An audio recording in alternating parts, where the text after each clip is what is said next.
Hello, everyone. So I'm going to speak first this evening. And what today's topic is on, and this is a two-part class, is soul receptivity. And I'm going to read a little bit from something that Swamiji wrote about this.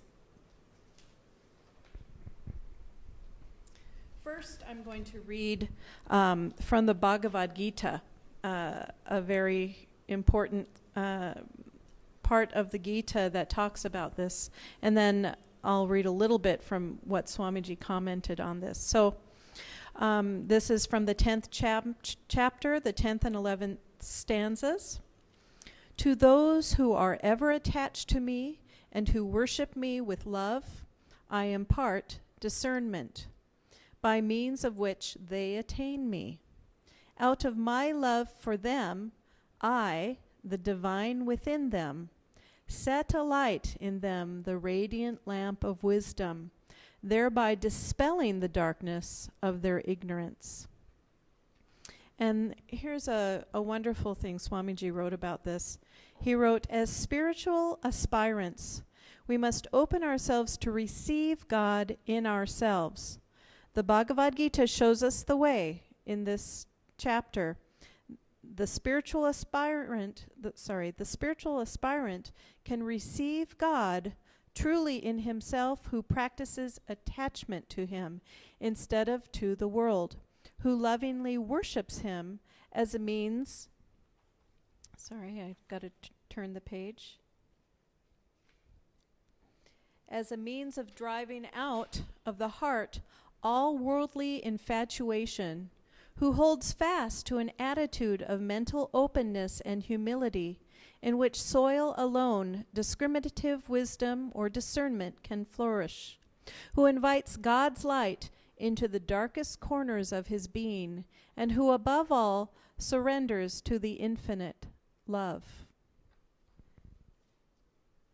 One of the things Swamiji told us about Yoganandaji was that when Yoganandaji was with his close disciples, he mostly spoke about what's called being in tune. This is the same as soul receptivity. Now, Yoganandaji spoke on a lot of different topics and wrote on a lot of different topics. He wrote on healing, he wrote on relationships, he wrote on education, karma, reincarnation, so many different topics. But that was in public. When he was speaking to his disciples, he was talking about being in tune. And Swamiji spoke this way also when he was with close disciples. His main goal when he was speaking to those who were close to him or having in a close disciple satsang, he would speak about being in tune or speak about things that would bring someone in tune. And so what is being in tune? You know, the spiritual aspirant goes through different stages. When you first have an interest in spirituality, you may go to temple or to church and follow the rules. There may be something in you that wants to be good, something in you that knows that, okay, it says if I follow the rules, then I may attain good karma, or I may attain blessings on myself or my family. If I do this, then this will happen. That's one kind of a very beginning stage, and it can kind of border on superstition, because you think, okay, if I don't go and I don't worship Shiva in the right way, then something will go wrong, or my family will have a curse upon it, or something, will just not be right. So I have to make sure I follow the outer rules so that my life can go well. Now, that's one stage. There's another stage, and going to temple, going to church, these are very good activities. They remind us of God. They're called God reminding activities. These are good. This is part of our evolution. Then we start thinking, it's not enough to follow an outward rule. I have a love for God, and this isn't satisfying me. And I'm not just interested in astrology telling me that, I'm going to get a good wife or husband, and I'm going to get a good job, and materially my world will work out. If I do my God-reminding activities, everything will work out and my life will work. I want more than that. Okay? You come to a point where you think, I don't care if my life works. I want God. This isn't satisfying me anymore. Just having success in the world isn't enough. Just getting the perfect job, having the perfect spouse, having the perfect children, eating the perfect food, it's not enough. Having the right amount of money, having the wrong amount of money, that's not fulfilling. There's something more inside. That spark of desire for more is the beginning of our spiritual path inward. And that may bring us to a meditation class.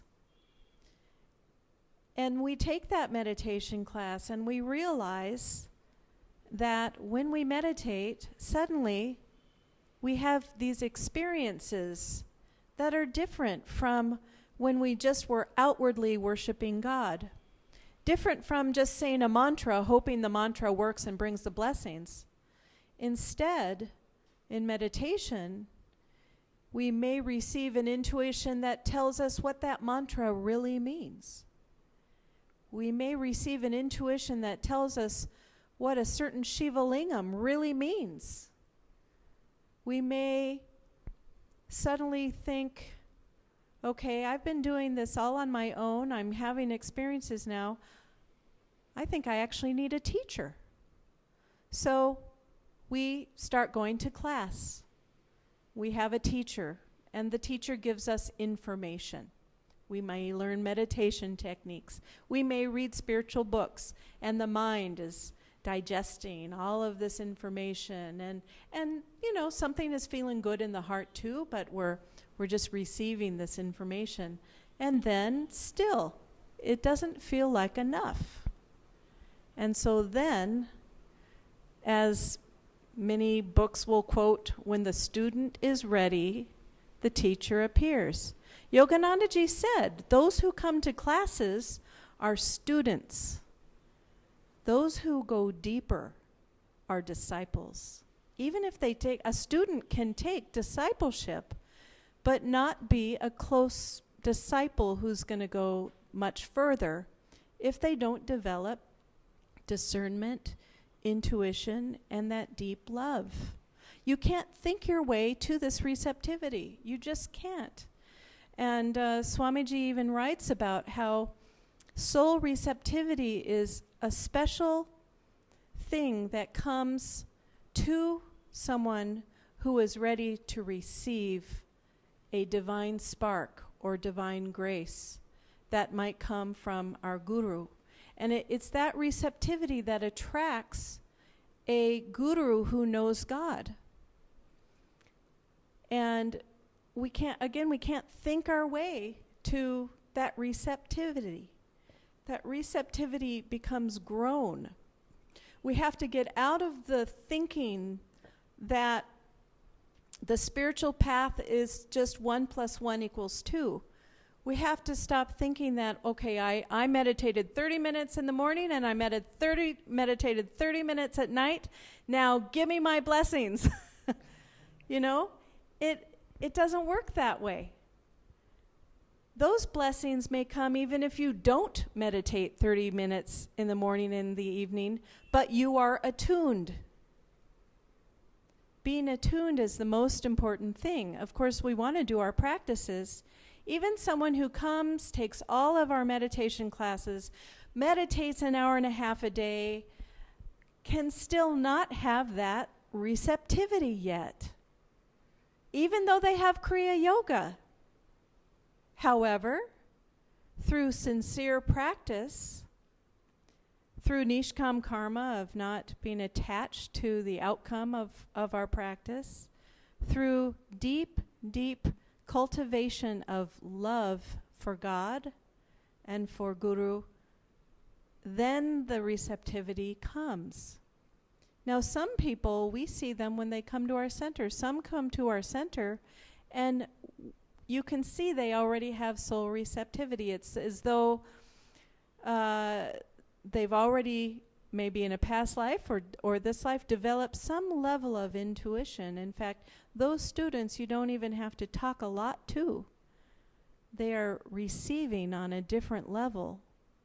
Some students want you to explain everything and prove everything and talk a lot, and to try and convince their mind of God's grace. Others come, they don't talk a lot, but you see that receptivity there. And you see the results. You see them able to go deeper in their meditation practice, in their Kriya practice, much more quickly than others. Now, don't start thinking, oh, someone's better than someone else, and someone's better than me, or I'm one of those people and therefore I'm better. This is not a competition. Everyone wins who has discernment and who has a deep love for God. And this is what we must cultivate. So, we come to the point where we have our Guru, maybe we have Kriya Yoga, and we just really want to go deeper. That attunement, if you think about, if you're an instrumentalist, if you have ever played an instrument, I used to play in an orchestra with the flute. And all the instruments, when we were beginning a song, had to all be playing the same note. It was called A 440 hertz. So it would start out with the oboe would play an A, and then everybody else would have to play that same A. And with an instrument, what's lucky is if you're a little flat or sharp, meaning if you're vibrating a little higher or a little lower than that A, then you can adjust your instrument until it is also at the same A 440 as the oboe. And then when the orchestra plays, there's a beautiful harmony in all that music. Now, if one of the instruments is off, then the audience really can tell. The players can tell too, but it's a little late. They've already started playing, and suddenly one of them is off, and hopefully they can adjust quickly because they learn to hear it with their ear. But we know when something is out of tune. Imagine yourself in a group of people, and there's some kind of a feeling of family or harmony. This happens in spiritual community. And one person comes into that room who's negative, who's complaining about things, who kind of might have a more mental way of looking at things and kind of critical. That person stands out. Everybody is very aware of that person. They may not say anything, but that's an example of being out of tune. These are grosser examples, meaning the finest way to be in tune is when your own vibration of your being is calm enough to be in a very similar vibration as your guru or whoever is taking you on the boat to freedom. We had a wonderful pilgrimage recently to Kolkata just this last weekend, and so we got to relive through the autobiography of a yogi the stories of Babaji appearing. And there's a wonderful story of Babaji appearing to Sri Yukteswarji. And Sri Yukteswarji is kind of excited about it, and he says, wait a minute, I'm going to go and get you some sweets. I'll be right back. Stay right here. And he comes back, and Babaji is gone. And Sri Yukteswar is a little mad at Babaji for this because he was just so excited. And later, when he meets Babaji again, Babaji said, your vibration snuffed me out of your ability to see me. So he wasn't vibrating anymore at the level where he could perceive Babaji. Now, how can we ever we can't do that through our mind. That's very obvious. And just meditating 15 minutes a day isn't going to get you there anyway, unless you have really great karma that only requires that. But we do have these techniques, and we do have, once we take discipleship and then also Kriya, we have the grace of our masters with us. And by sincerely meditating and committing to placing our mind on God and faith that God is the one running the show, and faith that everything that comes to us is coming from God, and we begin to think about God, God, God, and we begin to feel that love well up in our hearts for God every time we even say His name, and maybe we meditate and some bliss is there. This is when our vibration begins to calm down.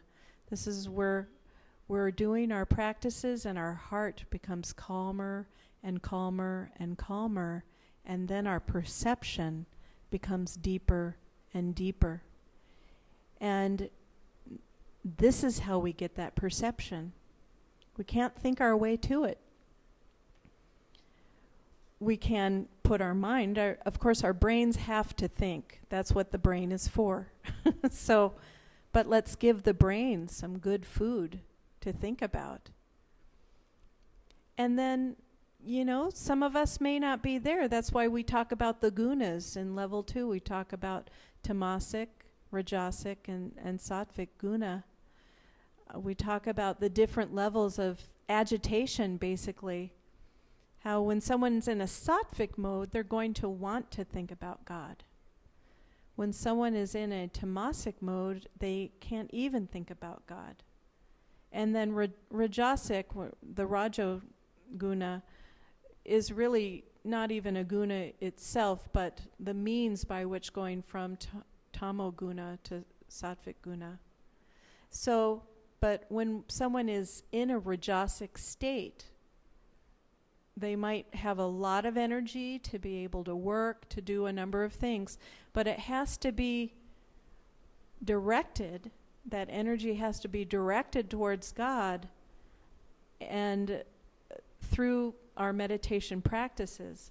Now, someone who is just rajasic, worldly, with their mind on the world, they're going to think that spiritual things are boring. You might have a friend who says, "What?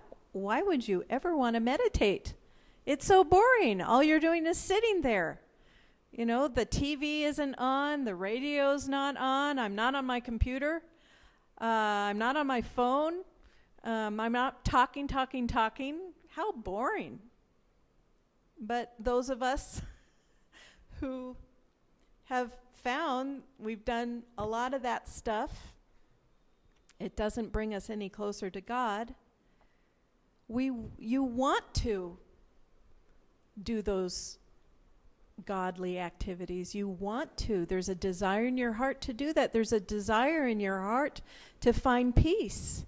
There's a desire in your heart to love everyone who comes into your space. There's a desire in your heart to radiate peace wherever you are.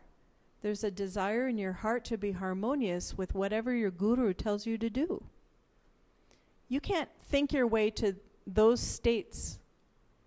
But if you're rajasic, and you might be thinking about the world 50% of the time, and the other 50% of the time you're thinking about spiritual things, that's a good start. It doesn't mean that you don't apply, that you don't think about worldly things if you have to be in the world and you have responsibilities. But you can begin to integrate your spiritual experiences that you cultivate in your meditation, and you begin to integrate that into your daily life. This is one of the basic principles at Ananda that we teach, that you sit in meditation twice a day, but you don't have a separation. You don't separate all of the aspects of your life. Like, okay, I meditated, that was my spiritual time. Now it's time for me to go to work. Now I'm doing my worldly time.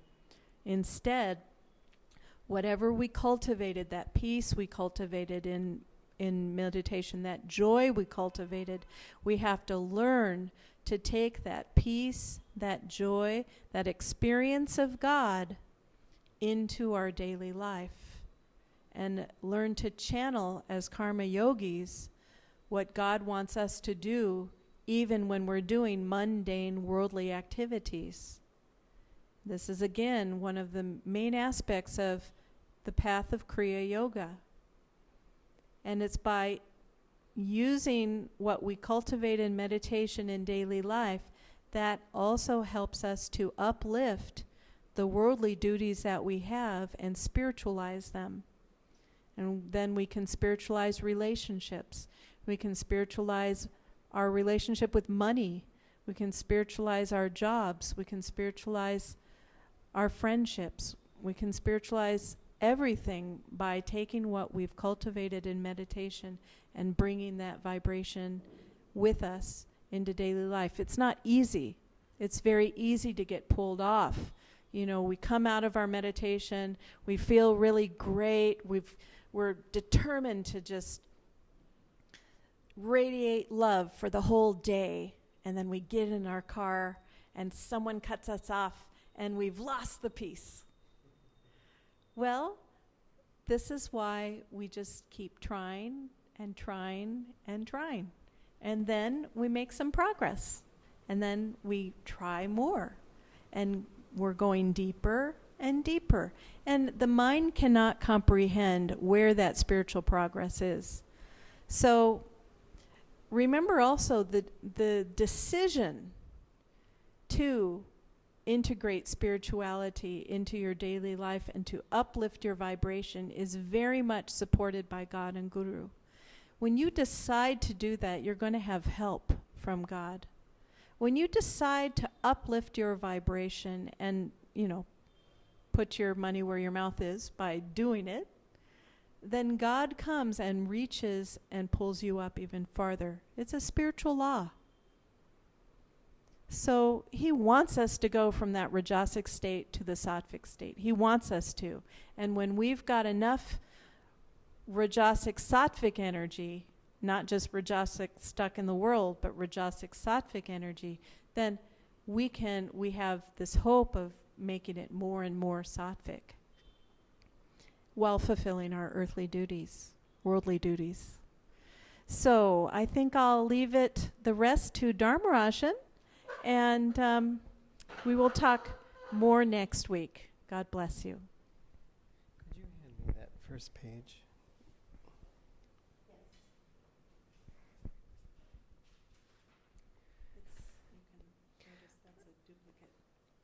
I'd just like to build a little bit on what Dharmini was sharing, what she was sharing just now, and I'd like to reread that opening statement from the Gita. The Gita says something, but I don't have it in my hand. Okay, there we go. The Gita says, "To those who are ever attached to me and who worship me with love, I impart discernment by means of which they attain me." I'll read that again, just listen carefully to it. "To those who are ever attached to me and who worship me with love, I impart discernment." I want to stop it there. You know, discernment, which is sometimes also referred to as discrimination, literally meaning the ability to separate. And in this case, it's a good thing. It means separating truth from error or separating right from wrong. And so the ability to discern, the ability to discriminate is so important that the Gita actually pays it particular emphasis later on. And that emphasis is, now there's a commercial break. I'd just like to say, please think of questions. If you've been to any of our webinars, you know we're always saying questions, questions. Get ready for your questions. We're going to have time for questions. Not yet, but soon. So please come up with a question or two for us, just so we can have something to share at the end together. And remember, your question is very likely on someone else's mind, or ought to be on somebody else's mind as well. So, back to our regularly scheduled programming. The Gita says of discrimination, of discernment. This is in a long line of passages. It says, from contemplation on sense objects springs forth a desire for those objects. So again, by thinking about sense objects, anything outward you can say that we perceive through the senses, by just thinking about them, a desire comes. Desire, when thwarted, the Gita continues, when denied, flames to anger. So from desire we get to anger. Then anger basically blossoms, if you will, or burgeons into infatuation, which is to say, the Gita says, that thought that only this one thing will fulfill me, this one desire, this one object, this has to be fulfilled, this one thing is the only thing that will make me happy. And it goes on a few more steps until it reaches that as a result of all of this, we lose discrimination, the ability to separate truth from error, right from wrong. And the Gita concludes, when discrimination is lost, thus follows the annihilation of the spiritual life. So it's a pretty grim passage if we look at it as, oh my God, I don't want the annihilation of the spiritual life. So I'm sure none of us want the annihilation of our spiritual lives. And so what's the first step then? And in this particular passage, the most important piece of it all is discernment, discrimination. Again, we have to be able to tell what is right and what is wrong. We have to know what is true. In order to know what is true, we have to care what is true. And this is the, you could say, essential quality of the devotee. It's the most important thing to begin the spiritual path, is you have to care what is true. So if you know someone in your life who doesn't seem particularly spiritual, but they are always wanting to find the truth, one way you can know them and recognize this quality in someone or in yourself is that in an argument or in a disagreement, if the person suddenly realizes that they're wrong, about, say, something factual, like today is Monday, and I'm going to make a very strong case for why today is Monday. It's a trivial example. But then as soon as I realize, oh, it's Tuesday, then they immediately yield. You're right, it's Tuesday, I realize. Well, as opposed to, even if it is Tuesday, it's still Monday somewhere. That kind of grudging kind of thing. I had a disagreement with someone, and he was attacking my faith and attacking my choice in life. And I kept answering him at every turn, just using logic, just saying, well, how do you know this? Have you, for example, traveled to Ananda village and interviewed everyone there? Have you read any of the teachings? And on I was answering him. And finally he said basically, well, you're smarter than me, and so you're able to out-logic me, but I'm still right. And so Yoganandaji said basically of such a person, convinced against their will, they are of the same opinion still. Meaning they're not actually convinced by logic or fact or calm reflection, but just, if I don't want it to be true, I won't accept that it's true. And so I'm sure you have that quality, or you wouldn't be bothering with this webinar this evening. And so if someone you know doesn't seem spiritual, but does have this quality of wanting to know the truth, then be of good cheer regarding this person. They will find the truth, and that truth that eventually leads them on their own search to God, in their own way and in their own time. But caring what is true is essential. And we have to keep this in mind for ourselves in terms of when we realize that we've been holding on to a delusion that we've just discovered is a delusion or has just been pointed out to us by circumstance or by a friend that we have been in delusion, then we should be ready to let it go. God, I want to know what is true. Never mind my pride, never mind my shame at having been wrong all this time, never mind. Who cares? From this moment I go forward in truth, with deeper understanding. We have to welcome it when our errors are pointed out. And even if they're not done so kindly, the fact is, if it really is an error, as Swami Kriyanandaji said once, listen, the flaw that you've just now finally seen has been there all the time. So rejoice that now you see it, because now you can work on it. And what's the alternative? If we don't ever have these things pointed out to us, or they're never revealed, we never grow, we never learn, and we just stay in the same dumb orbit that we've been in all this time. And none of us want that, because we instinctively want to expand. We instinctively want more joy. We know that more calmness and peace are possible, and we want to experience these. There's a desire, a hunger in our hearts. But having said this ability to discern, this ability to discriminate, can seem very mental. In fact, even on the path of Jnana Yoga, it's one of the principal practices of this path, one of the paths of yoga, the path of wisdom, is referred to as neti neti, where the truth seeker says, not this, not that, meaning this isn't God, and is constantly, in a way you could say, denying any outward manifestation, trying to get to the truth behind it. It can also come from analysis, thinking about, well, this person's in a really bad mood and I don't like it. Well, why don't I like it? Well, because I don't like it when someone uses rough language around me. Well, why are they using rough language? Well, probably because they're in a bad mood. Well, why are they in a bad mood? Well, because they're having a bad day or maybe a bad incarnation. In any case, they're upset. And so, because who in a good mood says, "What's the matter with you?" No one says that in a good mood.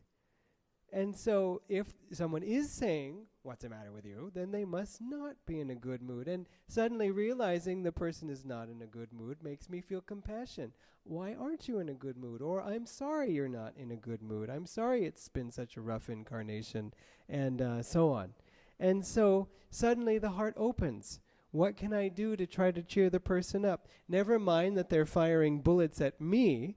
Let me see if I can't find a way to lighten up their spirits or something. Or maybe to just be calm. If you can't cheer someone up or you can't disarm them from their anger, you can sometimes just be calm. And if you're calm, then they will often say, well, I'm sorry, I'm just in a bad mood. Because you're not giving them something to react against further. And you're not giving them a target for their anger, saying, I was angry in general, but now I'm angry at you. And you say, well, I'm not angry at you. So in terms of all of this then, we can be tempted to think that I have to improve my ability to discern. I have to improve my ability to discriminate. And in order to do that, I have to become smarter and wiser and more learned in the scriptures and maybe practice neti neti and all these things and say not this, not that, and all that. And also, we can be tempted to think that the stronger our minds are, the stronger our perceptions mentally are, then the more discerning we will be. And unfortunately, though very promising logically, this path is not true. In fact, there was a friend of ours who was very logically minded and had very strong analysis and so on, all these powers, and then of mental development. But she was still working on other qualities. And she said to Swami Kriyananda once, because she was realizing that despite this mental prowess, she was still missing certain things, or certain things didn't go the way she predicted, or she felt inherently that there was a piece missing. And she said, Swamiji, I feel I need to really refine my powers of analysis. And she said it's the only time she's ever seen Swamiji do this. He said, no! Because it was just taking her off the deep end. It was developing a muscle that was fully developed, but was only one muscle. And better perhaps in that situation, or I don't know in her case, but in any situation like it, perhaps better to develop devotion. Why? Why develop devotion if we're trying to develop discrimination? You could even take it saying, if discrimination is of the path of Jnana Yoga and devotion is the path of Bhakti Yoga, don't they have nothing to do with each other? Why would I use devotion to develop something related to Jnana? What does Krishna say? The same thing. Let me read it again. To those who are, I'll read it in a different order. I impart discernment or discrimination to those who are ever attached to me and who worship me with love.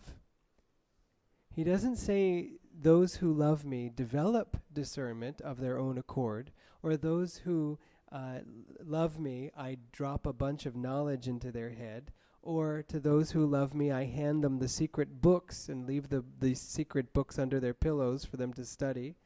No, he says, I impart. I just give it. You can say it comes by grace, and that's accurate. But the point is, it is a power of knowing. It's just a power of perception. It's not necessarily logical, though it's important if you do perceive something inwardly to try to connect it to logic, especially when explaining it to someone else, rather than saying, I have discerned the truth. It's not fair to the other person, because what if they've discerned a different truth? It reminds me of a friend of mine when he was working on a project with another member from Ananda. They were two members of Ananda, and they both had inspirations of what to do and what had to be done in this project. And my friend said it was then that he learned that there were two God's wills, or there could be two God's wills, in this case opposing each other. Of course, it wasn't the case. But keep this in mind, that to develop soul receptivity, which is a quality, again, of the soul, not the ego, not the mind, but of the soul, of your soul. The soul already has this quality. It's just a quality you're trying to bring out and to express. To develop this quality, we have to love. If you love, if you trust, if you cling to God intelligently, not mindlessly and not just, I cling to God. Okay, this terrible thing happened, must be God's will. You have to do it with energy. You'll only find God by having incredible energy. But you have to direct that energy intelligently and sincerely. You can only do anything according to what your own heart feels. And these are two aspects of soul receptivity that I'll leave you with before we go to your questions, which, by the way, till now we have received 0 questions. So please make it at least 1. But in terms of the thoughts to leave you with, to develop your soul receptivity, think of soul receptivity in terms of listening and feeling. Listening to the world around you that God is trying to speak to you through. Listening to the way a person says something and not just what they say. Listening to your own thoughts and desires behind the surface brain activity or mental activity. And above all, listening inwardly for the whispers of your soul. And similarly, in addition to receiving through listening, think in terms of, or feel in terms of feeling. What do I actually feel? I once I was sharing something with somebody and I was telling them, I'm really upset about this, and the person said, I don't think you are. I said, I beg your pardon, I'm telling you, I feel really sad. The person said, I don't feel it. I don't really feel that feeling behind what you're saying. And I was completely taken aback. I'd never had this kind of response before, but then I had to think about it, and I realized that that person was right, that I actually I wasn't upset about that. I was upset about something else. And so it was very helpful feedback. So again, try to tune into what you're feeling. And just as another thought, tune into what you yourself are feeling, not what someone else is feeling near you, just your own feelings. We'll talk about ways to develop these qualities in the next class. But meanwhile, we have our first question hopefully coming to us. Someone please send it to Katyayani so she can send it to us. And Dharmini also, in case you have anything you'd like to add. Do you have your phone to see it? That was the first question. Dharmini, would you like to add anything? I wanted to make a comment about spiritual experiences because people often ask about that, wondering if that means they are spiritually progressing.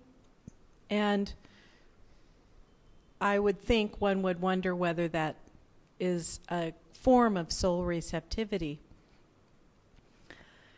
You know, I think when we do have spiritual experiences, whether we see a light, whether we feel God's presence, whether we feel a bliss, a deep joy, and that experience is minute, meaning, not minute, but finite, meaning you have it for a while and then it stops. And, you know, Swamiji said when we have an experience of like that, first of all, it's a gift from God. And it's often God telling us we're going in the right direction. And it does take some level of soul receptivity to receive an experience like that or a blessing like that. It can be determined by your karma, all sorts of things. But it doesn't necessarily mean, okay, it must mean I'm now spiritually advanced. And people get very concerned about this or want to know, am I spiritually advanced? And believe me, you will know when you are spiritually advanced because you'll be in the bliss of God all the time. That's when you're spiritually advanced. So until you're in that state, don't think about it. There's no reason to constantly... Swamiji used to say our spirituality, our connection to God is like a new tree that's just been planted, and it has just very shallow roots. And that spirituality needs to grow deep, deep roots that go into the ground, and the trunk of the tree gets bigger and bigger. And we don't want to say, I wonder whether the roots are very long yet. And then you pull the tree up, and it's, nope, they're not long enough yet. We put the tree back down. Meanwhile, the tree kind of gets ill.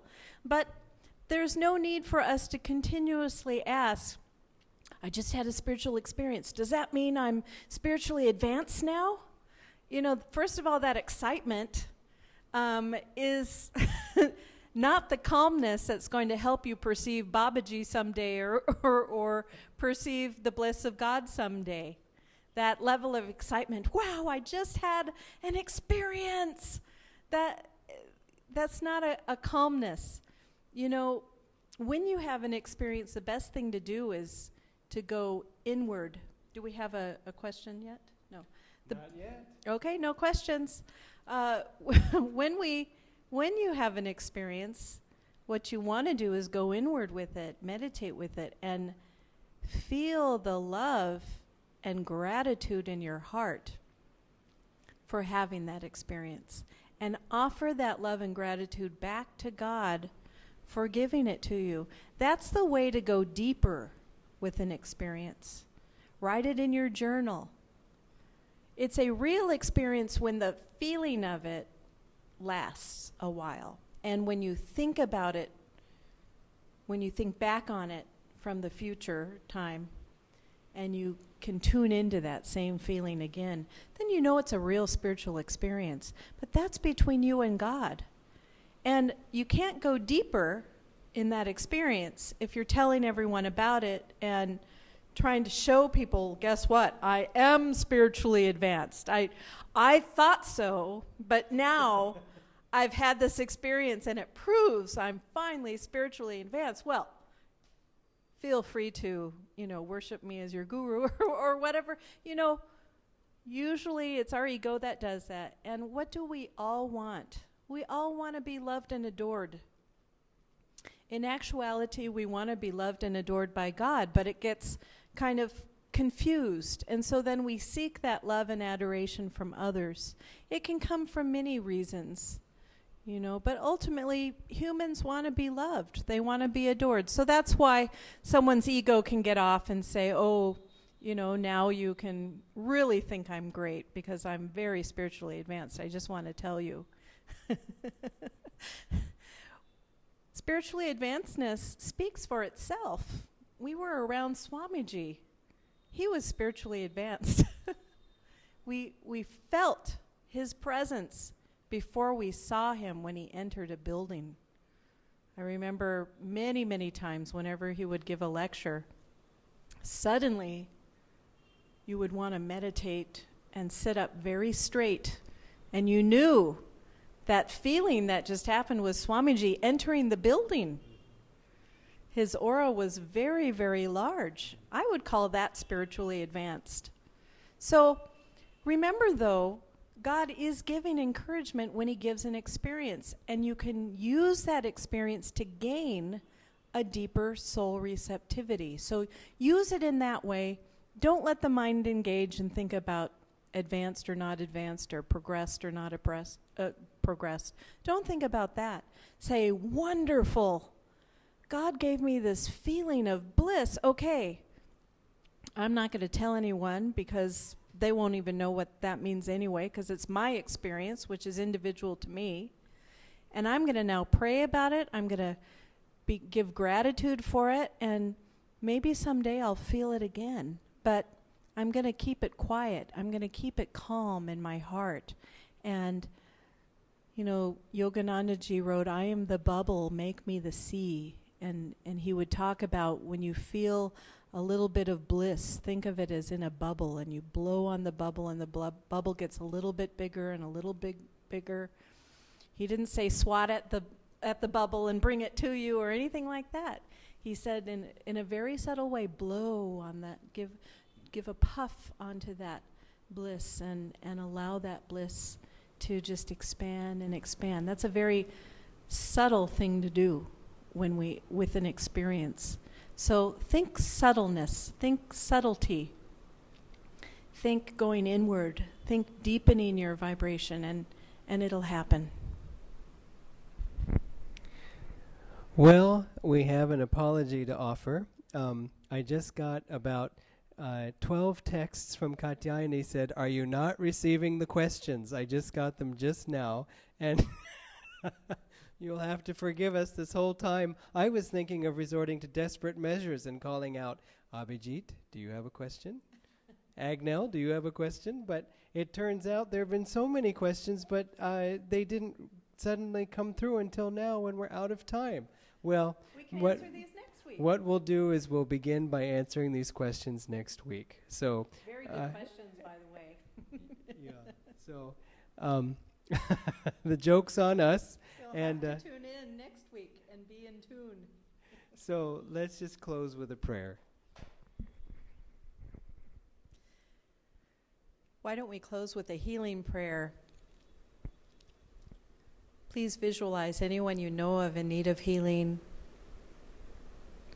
See them surrounded in God's healing light, full of vitality, full of love and devotion, feeling 100% supported by God and those around them to work through their challenge. And let's pray. Divine Mother, Thou art omnipresent. Thou art in all Thy children.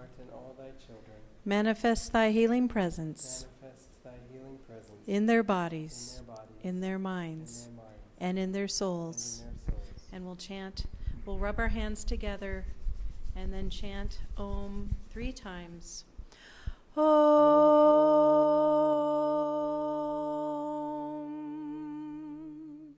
Om.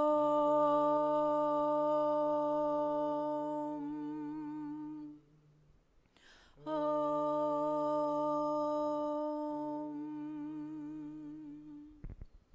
Om. Shanti, Shanti, Shanti. God bless you, and may you have a good week and bring plenty of your spiritual feelings from meditation into your daily life.